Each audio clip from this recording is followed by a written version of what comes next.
lefties might say, well, there was the federal assault weapons ban. They just made up that term. I don't know what's an assault weapon. I think all weapons are assault weapons, aren't they?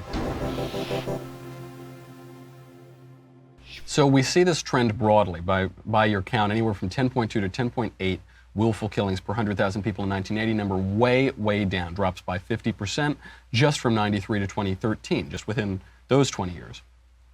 Violent crime way down since 1991. The overall homicide rate way down. By 2014, we're looking at 4.5 people per 100,000 Americans. So lefties might say, well, there was the federal assault weapons ban. They just made up that term. I don't know what's an assault weapon. I think all weapons are assault weapons, aren't they? But it has dropped. That's true. They make a good point. However, let's look a little more carefully, because it seems so clear, doesn't it? But all shallows are clear. Federal assault weapons ban expired 14 years ago. Nevertheless, the trend continued. It was enacted in 1994. A decade later, it was expired. It wasn't renewed. But the trend in the drop in crime continued to drop. So there is no evidence that the so-called assault weapons ban has had any effect whatsoever on murder or crime rates.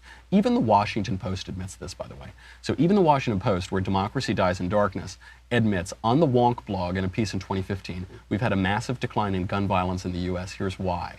Now, some of their explanations are more compelling than others. For one, they note the increase in cops that we've hired, that there are more police officers on the beat. Gun violence, murder, crime, they all start to decline around the time of the assault weapons ban, but the so-called assault weapons ban, the so-called assault weapons crimes didn't really change. I think the reason that people see that coincidence is that also at this same time in 1994, President Clinton signed sweeping crime bills, and there were other crime bills all throughout the United States in major cities, New York in particular, that funded law enforcement agencies nationally, added 100,000 officers nationally at a time when law enforcement agencies were already expanding.